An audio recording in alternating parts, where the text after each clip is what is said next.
This is Stephen Kotler, and you're listening to Your Superior Self. This is Christina Rasmussen, and this is Your Superior Self. Hi, this is Dave Meltzer, and this is Your Superior Self. Hi, I'm Anita Murjani, and this is Your Superior Self. Hi, this is Paul Selig, and this is Your Superior Self. What's up, everybody? I'm Aubrey Marcus, and this is Your Superior Self.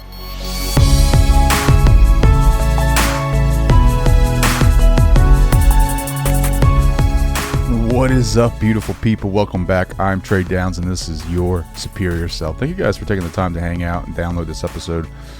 It's going to be an amazing conversation with today's guest, Jamie Sabat. We talk about manifestation, hypnotherapy, past life regressions, meditations. I mean, we talk about a lot of the cool things, cool technologies that are out there to help us connect with our higher selves, with our true being, with the universe. I mean, these are areas in our lives that we need to connect more to, and Jamie and I have a very cool conversation about that. She is the CEO and founder of Distill Express, a health and wellness consultancy specializing in natural solutions like manifestation, energy, the law of attraction, the subconscious mind, Reiki, healing modalities, time techniques, and last but not least, hypnosis. All of which I'm very interested in, especially energy. It's like one of my favorites. It's something that I'm very interested in because at the end of the day, we're all energy. And learning how to even flow with your energy and produce things in your life to help you create that life that you want is so interesting to me. Everything's energy. Everything is energy, essentially. New quantum mechanics will support that. Even the device that you're listening to this episode with is energy. And manifestation for me is very interesting as well, because I love the idea that we're here to co-create, that we're here not just to live in the machine, live in this machine of society, do our time, retire, and enjoy maybe 10 years, 15 years of our lives at the end. But I'm in love with the idea that we can co-create with the universe, with God, with spirit, with soul, whatever you want to call it, our lives now, and to have that power and to focus our energy in creating the reality that we most enjoy, not for selfish reasons, but for playing, for enjoying this time here on this earth. There's been so much suffering and so much pain and so much just bull crap out there that I think it's time for us to awaken to these modalities, these techniques, these tools that we can utilize to better facilitate a fulfilling life. And that's what we talk about today. And here's a little clip of that. It's interesting. Some people are clouded by their subconscious mind. And you talked a little bit about the brain, but in the front of the brain is the reticular activating system. So how does that work? You see, you buy a red car. Everywhere you go, there's red cars. That's your reticular activating system. If you think you're broke and unworthy, everywhere you look, that's what you see. So because of our brain and the way that it works and the way that it functions, and because of the reticular activating system, we're going to get more of and see more of what is in our current state of life, unless you decide to change it, unless you have the tools to change it, unless you know how to change it. Yeah, I love talking about these modalities. For one, because let's face it, a lot of us have heard about, let's see, the Law of Attraction. We've heard about that book, or seen that movie, The Secret. We've heard about energy. We've heard about Reiki. We've heard about distance healing and remote healing and these types of subjects. And before you know about it, you're kind of like, ooh, I don't know if that's for me. That's woohoo. I go to church. I don't do that. I read the Bible and I pray, and that's it. Which is not, there's nothing wrong with that. But I think you need to realize, one, it's okay to question things. It's like okay to be curious about other ways of healing, or other ways of creating, or other ways of understanding yourself from a being level, from a spiritual level, and questioning things. I think it's okay. Like, you don't have to feel closed off when someone brings up ideas that are foreign to you. Reiki, I don't know much about it. I know it's a modality that people use for healing, and what's wrong with that? A lot of people get shy and get confused and scared of different things, because it is different. I understand that's how we're wired as human beings, that anything that's different, we kind of shy away from. But a lot of it's programming too. A lot of it is us picking up programs as a small child and not questioning things, because that's how we were raised, and that's how we were told a certain way to live, and that's the way we need to live. And I just want everyone to know there are options out there for us to help heal and help us expand our consciousness and become more aware and raise our levels of consciousness and access higher levels of information. And these are just some of them. There's lots more, and it's up to you to become curious and kind of investigate those options for yourself, and just if it feels kind of weird to you at first, like, that's fine. Like, I'm not here to force any type of unnatural behavior on you. I'm just saying that it's okay to question life. It's okay to question our being, why we're here. You're not going to go to hell. Like, I'm not going to send you to hell for questioning that. But I think that you need to experience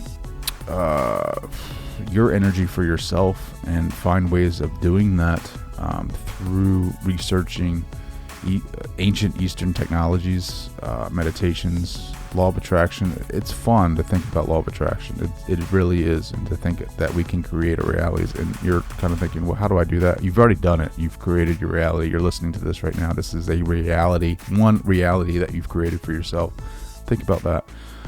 And to think that we can change it and be a co-creator and kind of dive into our creativeness and just play around with that and see what we can do and look at life in a new world, a new way.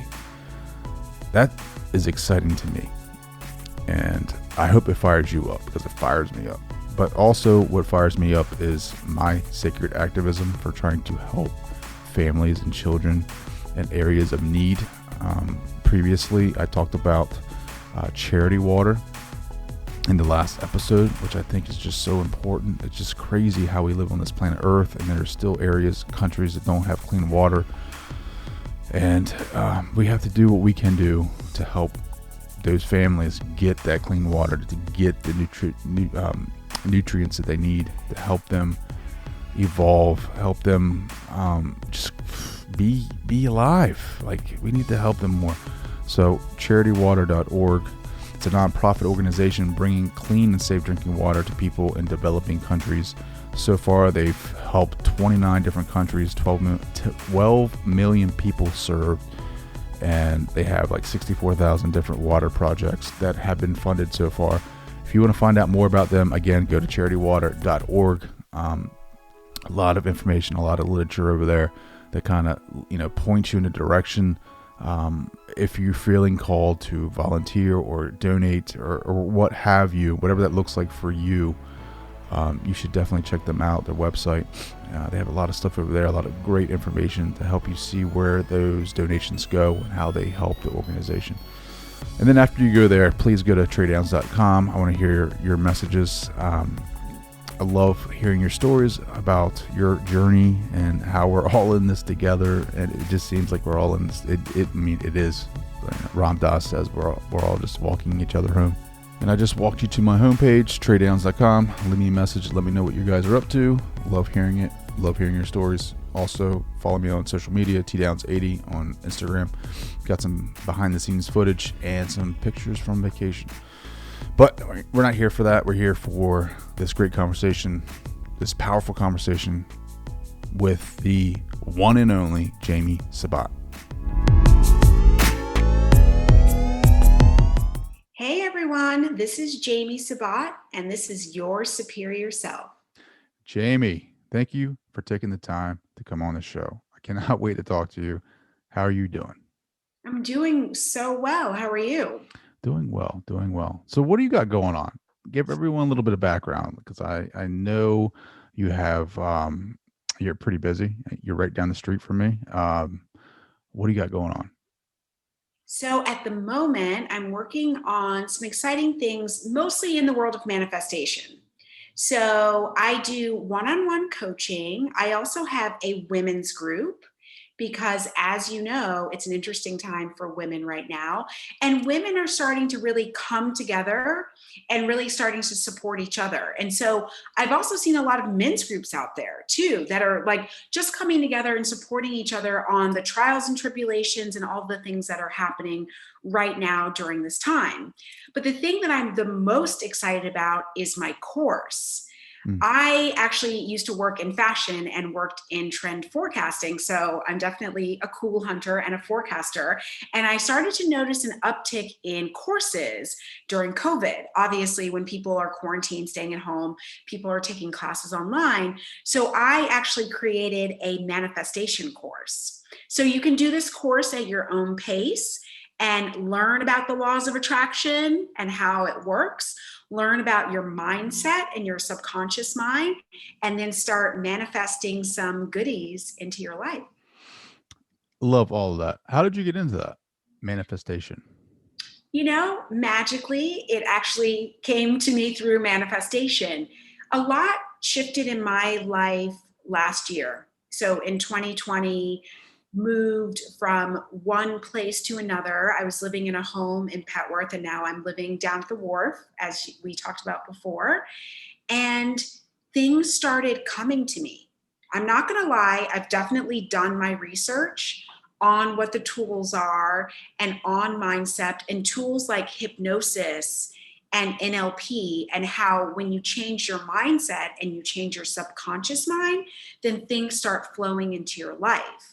So as things started manifesting to me, clients just started to come to me naturally.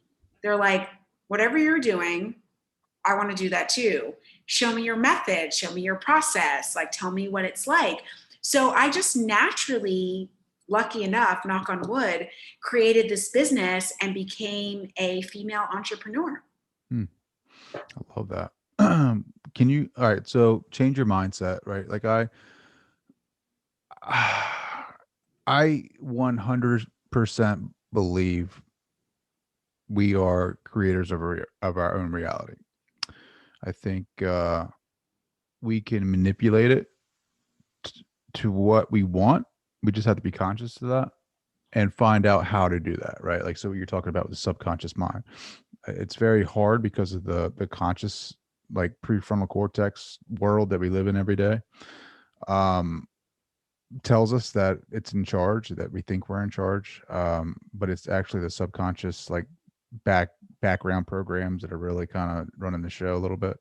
And the way I explain it is like when you drive your car and you're listening to something and you totally forget where you're going, or not where you're going, but you totally forget how you got there, right? That's the subconscious mind basically driving the car. How do you access that though? Like, how do you, without giving away the store, right, how do you access the subconscious? Yes. Well, this is actually my favorite question, because when you talk about manifestation, when you talk about things that are energy or ethereal, people are like, oh my God, you're woo woo and I don't understand it. So I like to science it. That's what I call it. And basically how it works is we're all vibrating at a certain frequency, right? So when you're awake, when you're alive, which we both are right now, you're vibrating at a certain frequency. You could be vibrating in anger and stress and hate, or you could be vibrating in love and joy and abundance. And the law of attraction says that which is like unto itself, it is drawn. It's just science like gravity. So if you're vibrating here, you're going to attract that. But if you're vibrating here, you're going to attract this. I mean, the CIA even knows about manifestation and talks about it. And everything that manifests into our world is because of our subconscious mind. So from the age of 0 to 7, we're sponges and we're picking up on everything in our environment. Everything our parents said. So if your parents are like, money is the root of all evil, or someone drives past in a Mercedes and they're like, oh, that guy, you're picking up on that when you're a child. So everything that we learn from our parents, from our caretakers, from our teachers, from our environment, from the media, is what's creating our personality or our lens that we look through the world. And if we believe that wealthy people are mean, then we're looking at the world that way. So we're going to manifest more of that. So what we do in order to manifest or get the things that we want in our life is we change our subconscious mind. And we can do that through time techniques, like traveling back in time, back into your childhood and changing the story, or hypnosis. I have just wonderful tools that help shift people's reality into the reality that they want. So hypnosis, did you get certified in that? Yes, I did. Really? Where at? Where'd you go? Oh my goodness. I did this wonderful program. It's called the Yes Supply. And the woman who started it, her name is Reese Evans, and she's an African-American woman. Well, she's Canadian, so she's African-Canadian. I don't know. Anyway, she's an African-American woman. She's in Canada. And she learned about NLP and EFT and all of these techniques and started a school, which is actually board certified.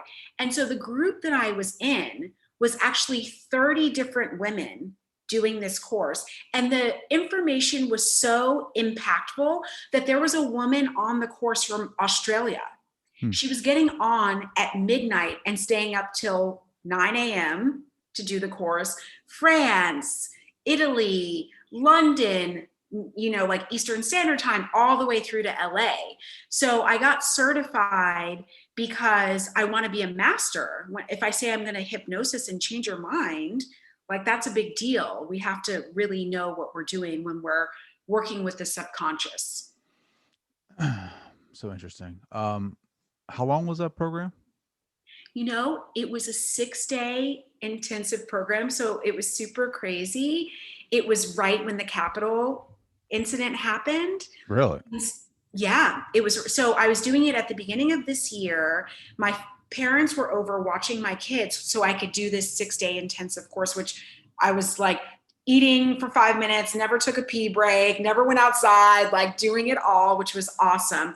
But my group took 15 minutes out of the course to do a meditation for the lives that were lost and for the energy shift of the planet.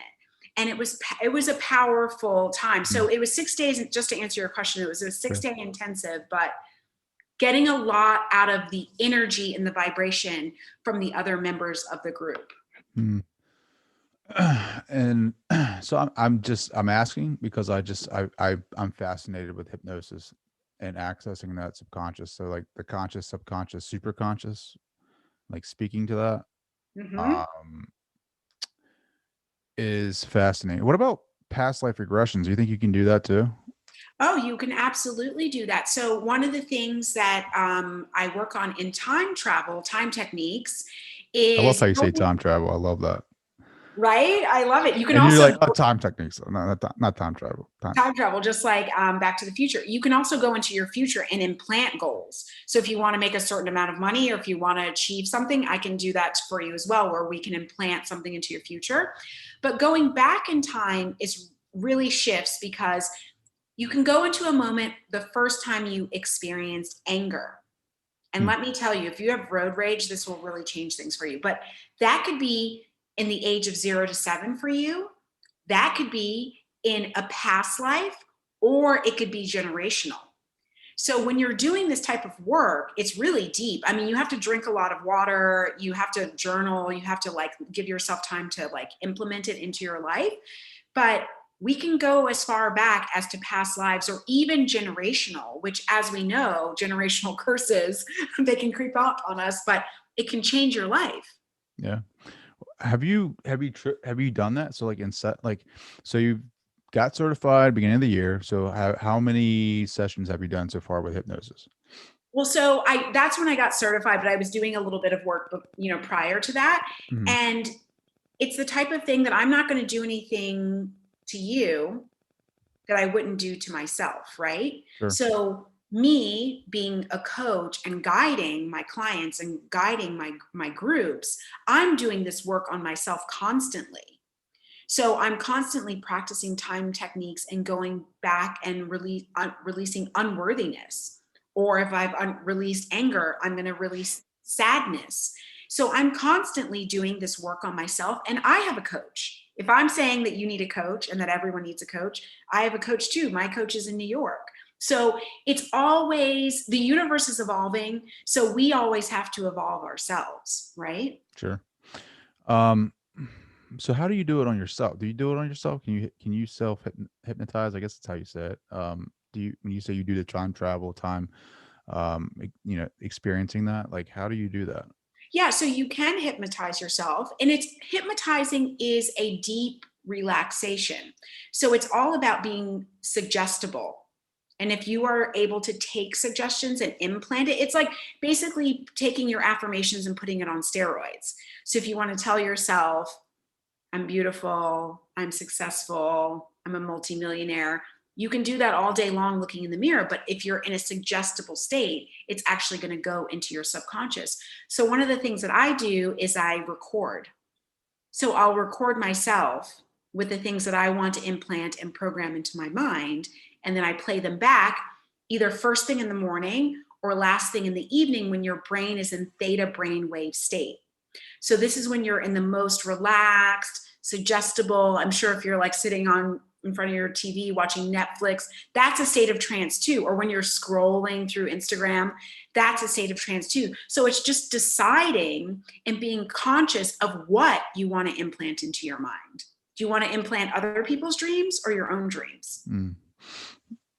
Yeah, no, I think I've read a lot about being able to like wake up in the middle of the night, like try to like 6 hours of sleep, wake up and then sit there for like 5 to a half hour, and but envision yourself doing what it is. Like I was talking to a friend of mine who does this type of work, and he's like, if you want to see I don't know, for example, the podcast, if you want to see it get bigger and bigger, just kind of envision yourself like, instead of using the affirmations, envision it, like take the logo and expand it, make it bigger, like right before, like in the middle of the night. So that way you're hitting that subconscious, and then the subconscious works with that and allows it to attract the things necessary for that to happen. Does that make sense? I don't know. Yes, it totally makes sense. And that's a very good friend that you have.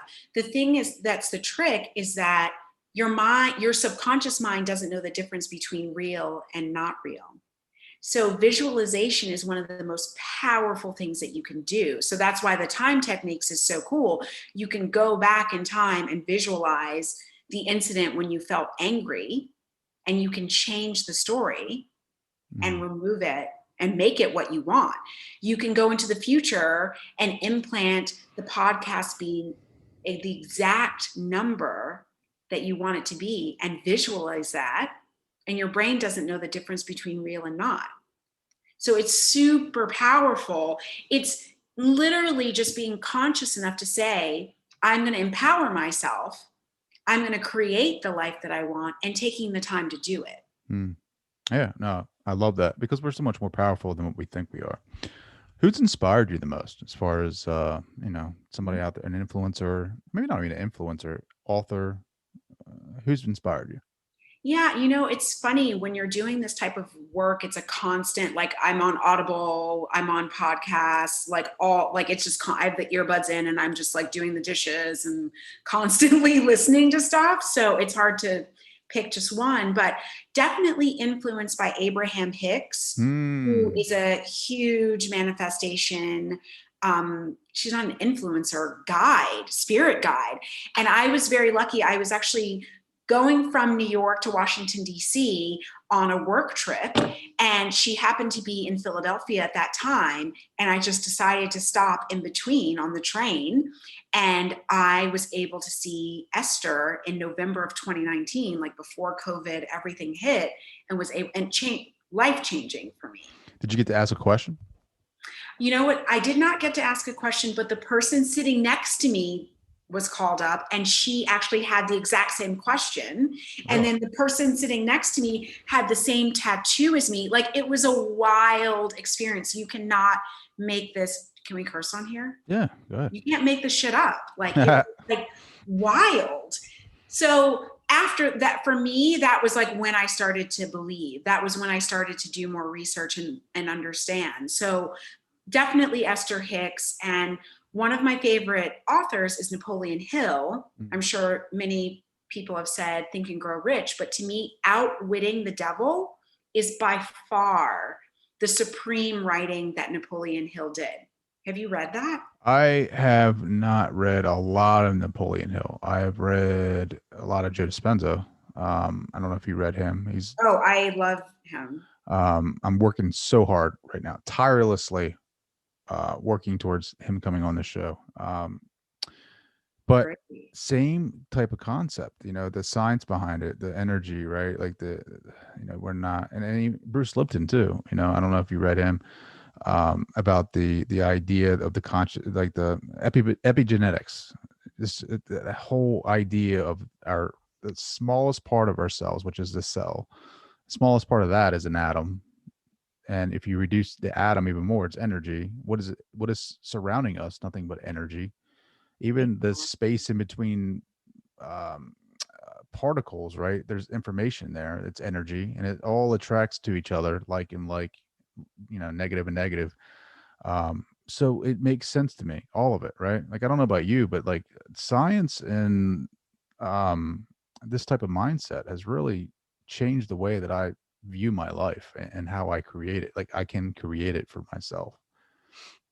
Powerful. Well, I started my journey in wellness. Actually, I'm a Reiki master.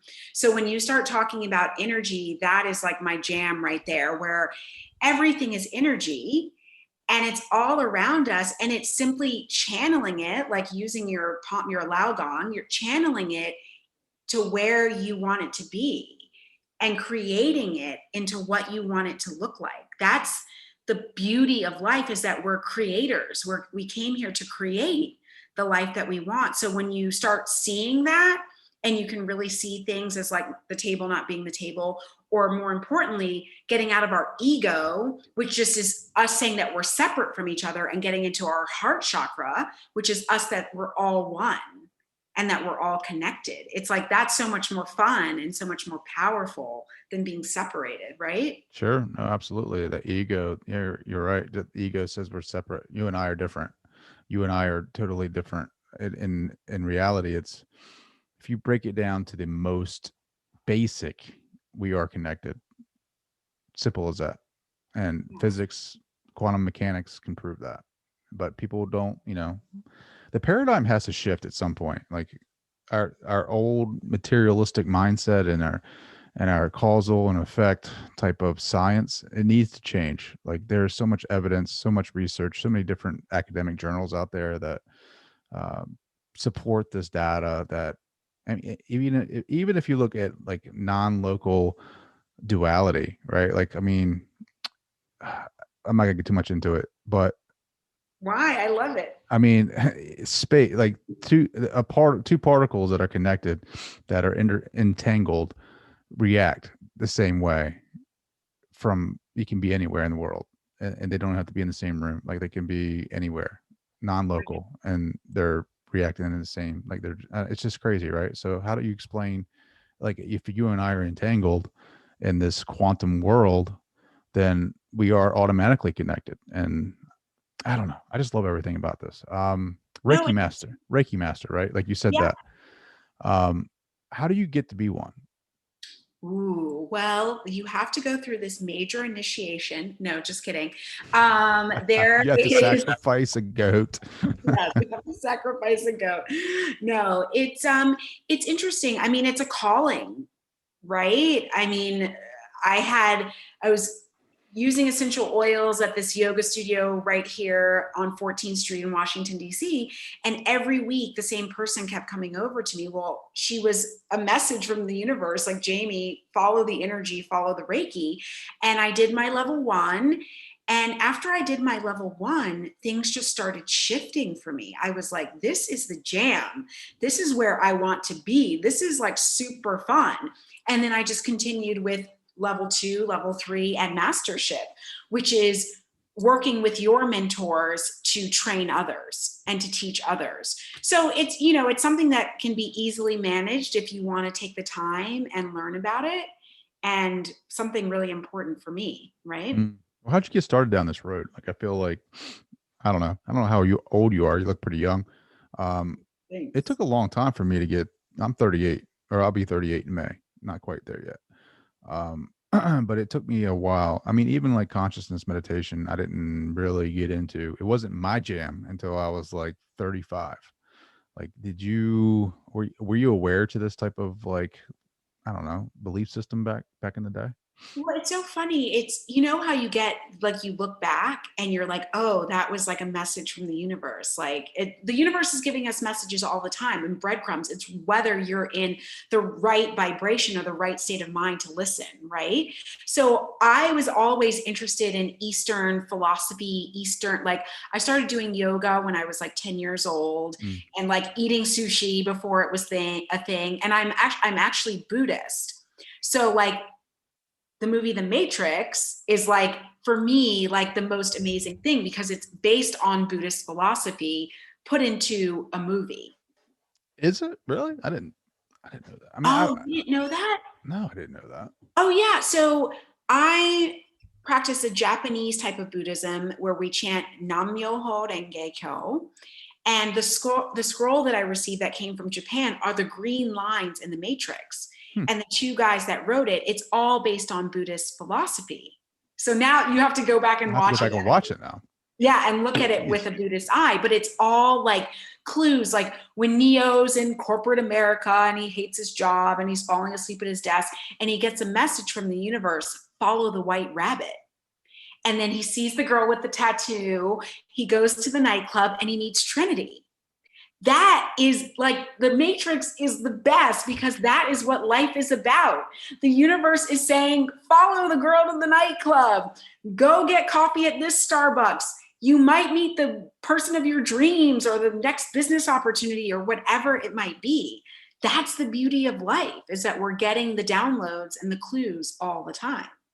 Like, super fun. Where do you want to go? Like, what's your mission? Like, do you think, is it just about, like, I don't know where you're at in your life. So it's like, what do you want? Like, do you want to build this coaching, wellness coach thing into something huge? Do you want more of a spiritual path? Like, what is it that Jamie wants? Yeah, well, Jamie wants, first of all, I think 2020 was a reckoning for us all, where I'm an energy worker, so I can feel the energy on the planet. It's literally like people are just getting woke left and right. And I'm there to take your hand and to guide you into the next level. So my course, I put that together because I want to help hundreds of thousands of millions of people to free themselves. I want to be like Morpheus from the Matrix. I want to say, you don't have to live this life that's making you unhappy and that you're complaining about every day with your coworkers that you hate. You can live the life of your dreams. Let me show you how. This is how to do it. And I would have wanted someone like me when I was working in corporate America. I mean, I worked in fashion. It was really fun. So I have nothing to complain about. But as you know, being an entrepreneur, you have ultimate autonomy and ultimate freedom and the possibility of ultimate wealth, which money is energy. So why not give everyone the opportunity to create that wealth and to create that freedom with themselves? And it's just about learning a process. Many people are looking, they're searching the matrix, they're looking in the matrix for the codes and the symbols. They can't find it. Let me be the Why one is to it show though? you. Why can't they find it? You know, it's interesting. Some people are clouded by their subconscious mind. And you talked a little bit about the brain, but in the front of the brain is the reticular activating system. So, how does that work? You see, you buy a red car, everywhere you go, there's red cars. That's your reticular activating system. If you think you're broke and unworthy, everywhere you look, that's what you see. So because of our brain and the way that it works and the way that it functions, and because of the reticular activating system, we're going to get more of and see more of what is in our current state of life, unless you decide to change it, unless you have the tools to change it, unless you know how to change it. I love that. I love that a lot. Because I do. Like I'll see Teslas. I'm a big fan of Elon Musk. Not because of his lifestyle, but his mission, right? Like what he's done, Right. what he stands for. As an entrepreneur, as a dreamer, as a creative. Doing it differently than what history has been. What history has done, and going like taking his dream of going to Mars and like just going after it, right? Like I love that. Me too. And I've always wanted a Tesla. I think they're great. I think the message behind it, not because it's a Tesla, but because the message behind that. And like you go and research a Tesla, and next thing you know, you'll see one. Next thing and it like follows you all. You're absolutely right. Like you always see something. Like it's so weird how that works. Like it's your brain. That's the funny thing, that it's your brain doing it. So if you don't know that, then you just think that you're seeing the same thing over and over again. And if your state of mind is negative, you don't know that that's your brain doing that to you. So I love that you brought up Elon Musk, because I think that he is a part of this society too. I don't know if you've heard about Bitcoin and how he invested, I think it was like on February 8th, like $1.4 billion into Bitcoin. And then it like shot up. Yep. Crazy. But a lot of people that are interested in these cryptocurrencies are interested in a new world as well. Society 2.0, ridding yourself of the matrix, Elon Musk with going to Mars and all of these sorts of things. So it's like, if you're on board with that, then you're just seeing more of that and you're understanding more of how it works. Right? Yeah. I want to understand like more so about like what you're into, right? So like the past life regressions, I'm into that. Like I love everything about that. Have you ever taken a client and gone too far? Like you start going in that time, I guess, I don't know what you want to call it, time hop or whatever. Yeah. Have you gone like too far into the next life or a past life? Well, I've had clients that have had, gone into the past life and that have seen things. There's an interesting time right now because there's a shift with women, obviously with Kamala Harris being the first minority woman as the vice president, where a lot of women it's something called a witch wound. I don't know if you've heard that. I've never heard of that. No. Oh, it's really interesting. Basically, being a healer, being a witch, as you would per se, or someone that does healings on people, they might have been ostracized, hurt, killed, murdered, burned at the stake for those types of activities that they would be doing. So if you have something like that from your past life, then of course in your present life, you would be afraid of helping people. You'd be afraid of healing people. You would be afraid of maybe even helping or healing yourself. So I definitely have had clients that have had this experience. But when you say gone too far, I don't know what that is more. It's their choice when you're hypnotized, you're fully, it's not like you're on stage like you've seen on these movies or shows where people are like quacking like chickens or things like that. You're fully conscious of what it is that you're doing. So I've had clients become really emotional, but mostly joyful of the release, mostly happy that they've discovered what has been plaguing them for many lifetimes, or what's plaguing them in their life right now. And they're like, damn, I finally figured this out. Well, so you've experienced past life regression. What were you in the past? Oh my goodness. Well, it's funny. I always had this thing with my neck. Like I was afraid of swallowing pills. And like, if anyone got too close to my neck, like it would be like too ticklish for me. Well, in one of my past life regressions, I was like a samurai and someone slit my throat. Did you see that? Did you see it when you were Oh, I totally saw it to the full on last moment of my breath, which was not fun, obviously. I can't believe I'm telling you all this. But anyway, so it was like to my last breath. And then seeing that made me understand why I had all of these things about my throat. And then as soon as I was able to release that, I started doing public speaking. So do you see how the correlation between ancestral or past life or anything like that could be plaguing someone in their present current life? It's like now I can speak. Or were you like like nervous, stage fright before that? Oh my goodness. Before that, I was a writer. Before that, I was only writing and doing and I wouldn't speak in front of large groups of people. Now I can speak in front of 500 people, 1,000 people. But I did that past life regression. And I knew there was something about my throat because I'd be weird if someone would come near. But then I finally released it. Like how empowering is that? That is empowering. Samurai warrior. That's pretty intense too. I haven't had a past life regression per se. Like I haven't been hypnotized or taken back personally. I've had conversations with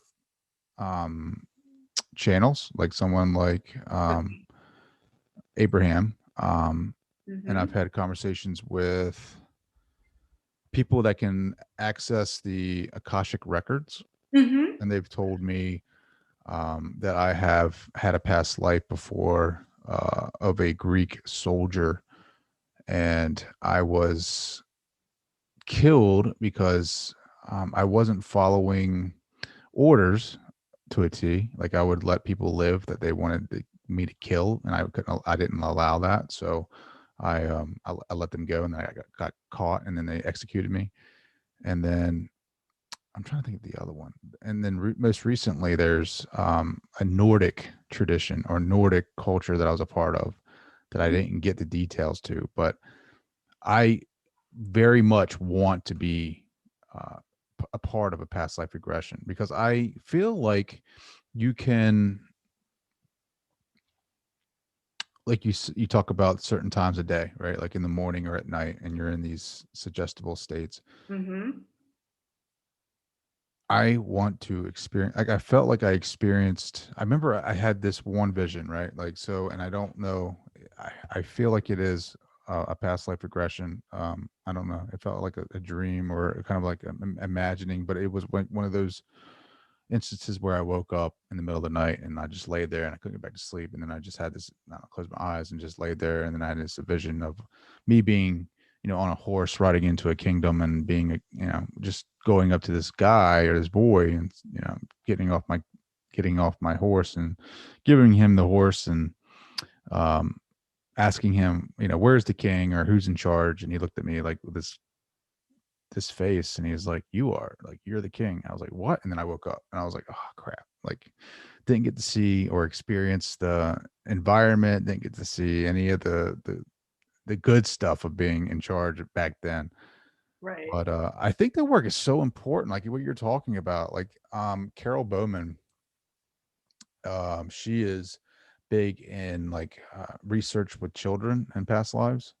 Like what you're talking about, I think it was like, I don't know, my daughter, my third daughter is 2. I'm going to really pay attention this time. Like when she starts creeping up to age 4 to 7, and just seeing if she like drops any hints of past life experiences, because she was talking about her son, who was a soldier in the Civil War, and he had like eczema on his wrist. And that's where he got shot or something like that. And he had to go to a field hospital and during the Civil War. And he was an African-American soldier. And he, like every time he was around, like he had a phobia, or when he was a boy, he didn't like loud noises. He didn't like loud bangs. And like he got really terrified of that. And they couldn't ever understand what was going on. Loud sounds would set him off. And they did a past life regression on him. And that's when they found out his life.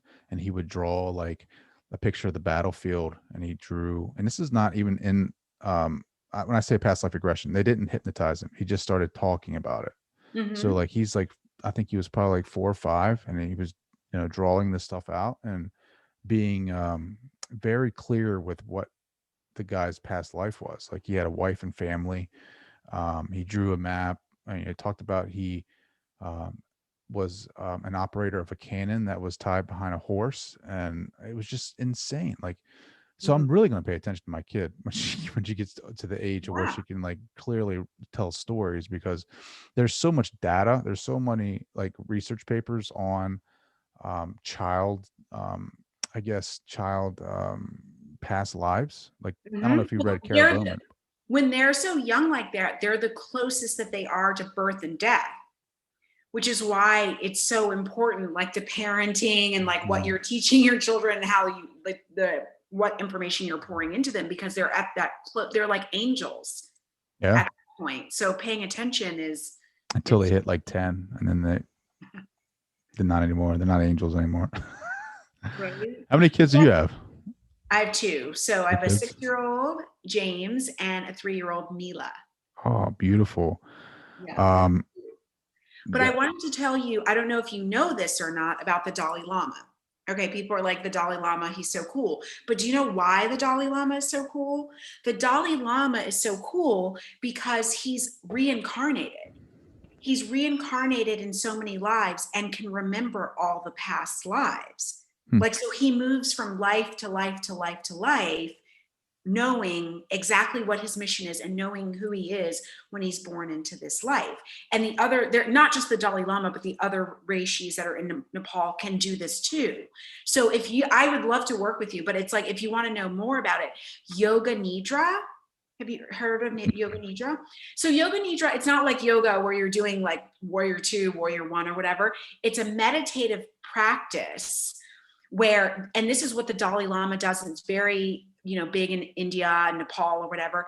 It's a subconscious mind technique. And this is the practice that they have so that they can reincarnate into their next life, knowing who they were in their past life. Like, what? Like, sign me up for that immediately. Have you tried it? Like, I mean, have you researched it? I mean, yeah, I have. I actually did Yoga Nidra the whole time I was pregnant with my son, which is so funny because when he was born, people were like, oh my God, he's like a baby Buddha. Like, he was so calm. And they were like, Jamie, all that weird that weird stuff that you're doing. But I did, because it's so relaxing. You're in a state in between sleep and awake. So it's kind of like a hypnotic state. And then your instructor is like giving you suggestions and hypnotic languages. But my instructor in New York, he was trained in Nepal. So if you know, I'm happy to share with you any information on Yoga Nidra, but that is why the Dalai Lama is so cool, because he's reincarnating into life after life, knowing who he is. That's why. Can you do that yoga? I mean, that is, first off, let me just say that is amazing. And I don't know, like, definitely people on the East, they have so many different powers. It's insane. Right? Let's go there. Exactly. Seriously. I mean, they have so many different powers. Have you been over there? Have you taken a trip over there? So first of all, I'm dying to go to Nepal, but I've been to Bali. My best friend who lives in LA, she happens to be half Indonesian, half American. So I'm very lucky. Like, I've been to Indonesia quite a few times, and I've been to India, which was lovely. But I mean, I'm a citizen of the world. I need to like go everywhere. Like I worked in fashion. Like I haven't been to Tokyo. I need to get some jeans. Yeah, what's up with that? Like, I know what's up with that. I need to be in Hong Kong. So my plan for 2020 was to really get out there, but that was impeded a little bit. But I have traveled a bit and would love to travel more. And like, I would love to go to Nepal and like get on that yoga nidra stuff. Yeah. Oh my God. Can you imagine going there and like learning from the source? The Like, source. The source of how to perform these acts and how to get into these states. Exactly. And living a life of peace. I mean, at the end of the day, that's what it's all about, right? It's like, yeah, I you know, I'd like a white Range Rover and we want like this and that and all of those in Gucci. Everyone wants Gucci. But at the end of the day, what do we really want? We want peace. mm-hmm. We don't want to stress about where the money is coming from. We don't want to stress about what's happening to our kids or what's happening in the world. So it seems like they have figured it out there doing that meditation. Well, yeah. When you talk about that, right? We don't. So like Ram Dass, right? Like he talks a lot about taking the curriculum in life, right? Like not escapism, like trying to leave here, you know, and try to get out of here by meditation all the time and getting out and not experiencing life, but being here, being present, being in the moment and experiencing like things like this, like you and I having a conversation, whatever it is, and allowing yourself to be in it 100% and feel the body and know that you're not it. Try to be the witness. Try to be the guys, you know, if you're feeling depressed, you know, I feel depressed sometimes and I struggle with depression and anxiety. Like, but knowing that the body is full of reactions, chemical reactions that are expressed in your body. And that's why you feel certain things. But just observe it as that. Just say, all right, I feel like crap, I feel like shit. Just like mentally can't get out of this. I feel sticky. I just feel grimy. But just notice it from, you know, just sit with it. You know, they say have tea with it, right? Like just sit there with it and eventually it goes away. Yeah, and actually pushing it down and oppressing it is not helping you feel less depressed. It's actually making it's your focus on it's perpetuating and it's expanding. Feeling the feelings and having them pass through is actually how to evolve and how to grow and how to like up level. And I feel men, women, but especially men that feel like they can cry or share their emotion or it's like good for you because you're only going to grow and expand in life. But like taking the moment to recognize where you are so that you know where you're going. You're going to put something into the GPS. Oh, I want to go there. Well, where are you now? Yeah. I try to have some cry sessions. I'm not going to lie.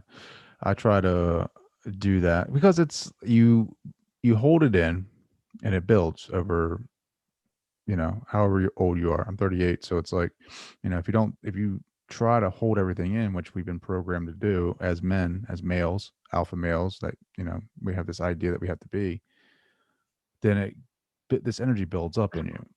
Your heart it's hardened. You're not open to things. You're not connecting with other people. There's a barrier. And some men, you know, I was at first, it's like, if I open the gates, I don't know if I'm going to stop, you know, like, I don't know if I'm going these tears are going to keep flowing. I don't know. And you don't know if it's you or your past life or what. You don't know what's going to come out of those gates, you know, and but that's, you got to heal. I mean, you got to do that. You got to do that. It just feels so good. You know, I'm telling you, man, I might sound manly, I might sound alpha, but it's okay to have a cry session every now and then. Get that out, you know, feel it, just feel it, because that's a part of that's the art, the beauty of being a human. That's why we keep coming back, is for this experience. And don't shy away from that. Don't allow yourself to shut yourself out from the world. I don't know if that makes sense. Well, and also you talked about this earlier, the law of polarity. In the moment when we're feeling sad, there's also joy.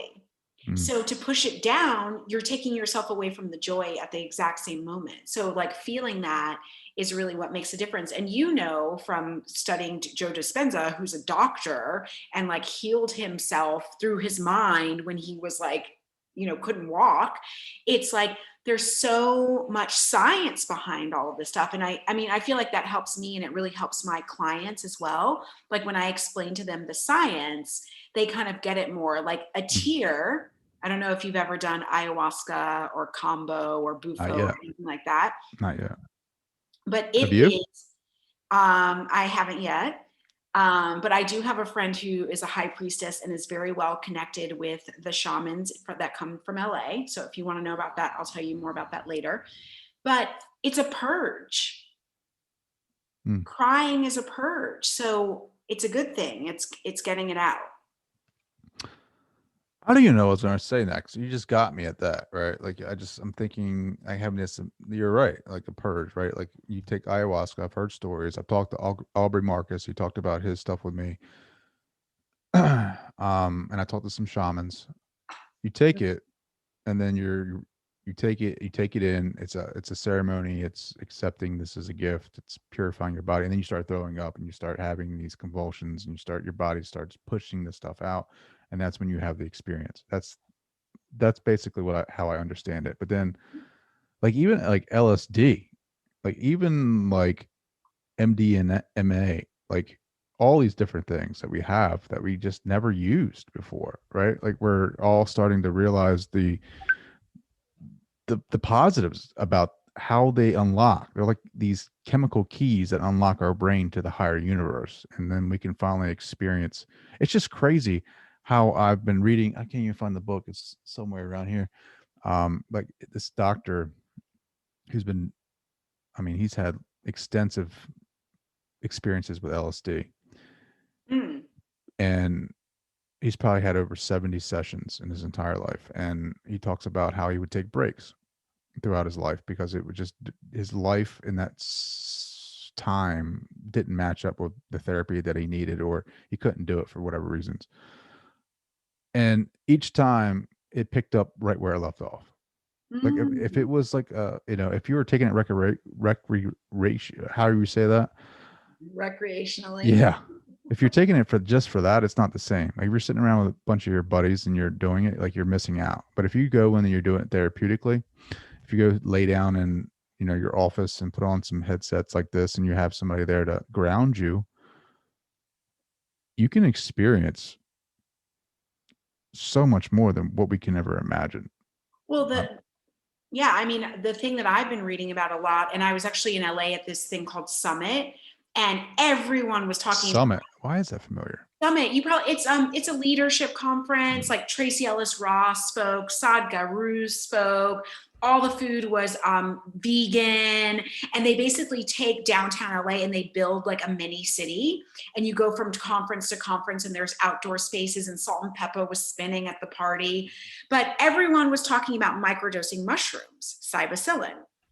And people in Silicon Valley that are like creating the apps that all of them that we're using are going on these guided shamanic journeys, that what you're talking about, paying thousands of dollars for it, but sitting with the headphones, with the eye mask, but microdosing.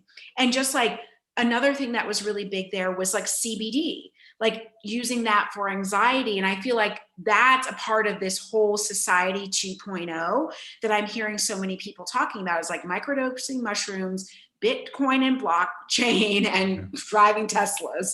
And like, that's the future, it's like. Well, what Uber Air too. Have you heard of that?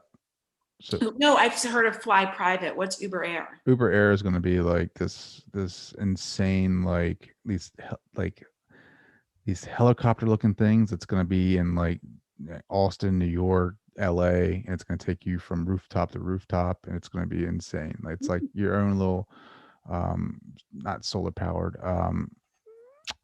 battery powered helicopters that are going to just save so much time traveling inside the cities. It's going to be insane. But that's, like you said, society 2.0. Society 2.0. I'm going. Are you going? I'm taking, what is it, the red pill? Is that it? Yeah. Red pill, whatever it is that Neo took. I'm definitely getting on that bandwagon.